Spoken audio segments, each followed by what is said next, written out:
نصیب فرمائے۔ بہت خوبصورت حدیث پاک درود پاک کی فضیلت سے متعلق سنتے ہیں۔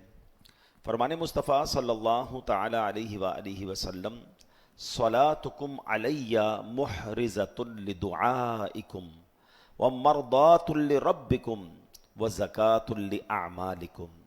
آقا علیہ الصلوۃ والسلام فرماتے ہیں تمہارا مجھ پر درود پاک پڑھنا تمہاری دعاؤں کی حفاظت کرنے والا اور تمہارے رب کی رضا کا باعث اور تمہارے اعمال کی پاکیزگی کا سبب ہے۔ یعنی ایک درود ہے اور برکتیں کتنی ہیں کہ دعاؤں کی حفاظت ہو رہی ہے، اللہ کی رضا مل رہی ہے، اور انشاءاللہ اعمال بھی پاکیزہ ہو جائیں گے۔ اللہ مجھے اور آپ کو کثرت سے درود پاک پڑھنے کی توفیق عطا فرمائے۔ جب جب جمعے کا بیان کا موقع ملتا ہے میں کوشش کرتا ہوں ایک اور حدیث بھی ضرور آپ کو سناتا ہوں کہ نبی پاک علیہ الصلوۃ والسلام فرماتے ہیں، جس کا مضمون ہے کہ جو جمعہ کے دن 200 بار درود پاک پڑھے اس کے 200 برس کے گناہ معاف کر دیے جاتے ہیں۔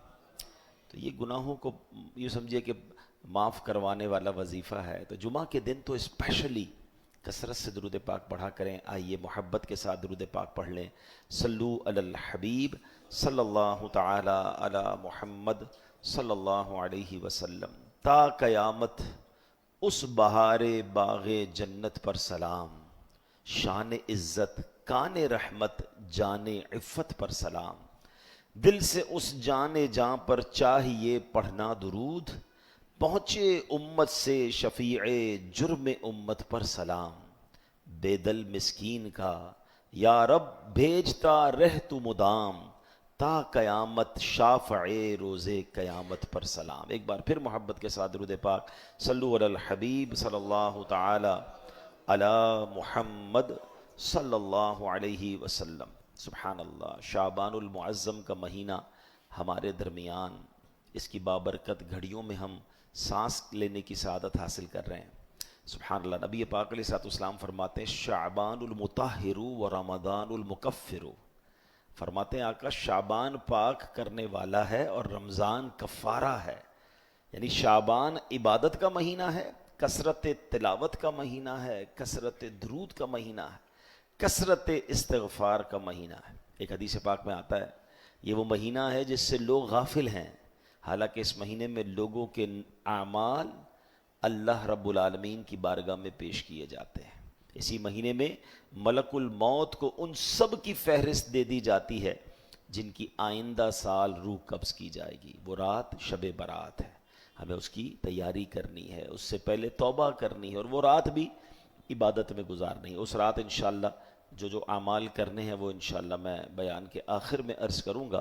ہم کوشش کرتے ہیں کہ اپنے بیانات میں خاص طور پہ جو ہم جمعہ کو یہاں بیان کرتے ہیں قرآن پاک کی کچھ آیتوں کا ذکر کرتے ہیں اور پھر ان آیتوں کے ذریعے کچھ سمجھنے کی کوشش کرتے ہیں۔ قرآن پاک کی دلہن عروس کس سورت کو کہا جاتا ہے؟ سورہ رحمان کو، ٹھیک ہے؟ اور اس سورت کی ایک بڑی کمال کی آیت ہے وَلِمَنْ خَافَ مَقَامَ رَبِّهِ جَنَّتَانِ۔ اللہ قرآن میں ارشاد فرماتا ہے جو اپنے رب کے حضور کھڑے ہونے سے ڈرے اس کے لیے 2 جنتیں ہیں۔ یہ تو سنا ہے کہ اللہ اپنے نیک لوگوں کو جنت عطا فرمائے گا، مگر کسی کو 2 جنتیں بھی ملیں گی؟ ہاں، قرآن کہتا ہے جو اللہ کے حضور کھڑے ہونے سے ڈرے، اللہ کے حضور پیش ہونے سے ڈرے، اس کے لیے 2 جنتیں ہیں۔ حضرت مجاہد رحمۃ اللہ تعالی بہت بڑے عالم ہیں، تابعی بزرگ ہیں، وہ اس آیت کے تحت مطلب بتاتے ہوئے فرماتے ہیں کوئی بندہ جب گناہ کا ارادہ کرے اور اللہ کے حضور کھڑے ہونا اسے یاد آ جائے اور خوف خدا کے سبب وہ گناہ چھوڑ دے، ارادہ ترک کر دے، ایسے خوش نصیب بندے کے لیے 2 جنتیں ہیں۔ ایک خوف خدا کے صلے میں اور ایک نفسانی خواہشات کو چھوڑنے کے بدلے میں، یعنی 2 جنتیں ملیں گی۔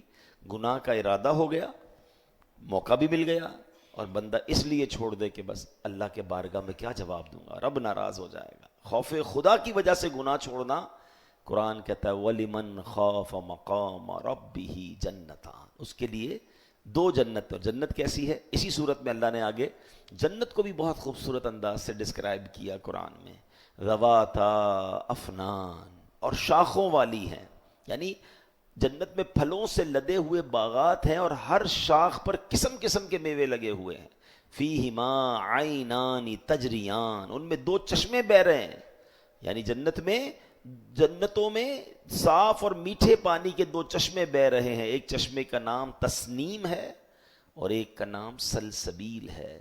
فیہما من کل فاکہۃ زوجان، ان دونوں جنتوں میں ہر پھل کی دو دو قسمیں ہیں۔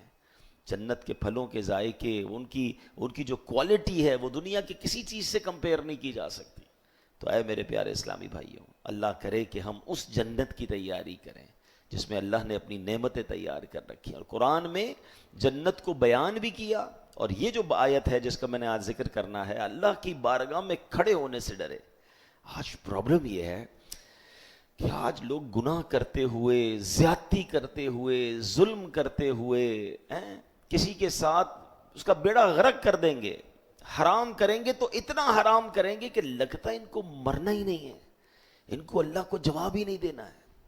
یاد رکھیے میرے پیارے اسلام، ہم سب نے مرنا ہے اور اللہ کی بارگاہ میں پیش ہونا ہے۔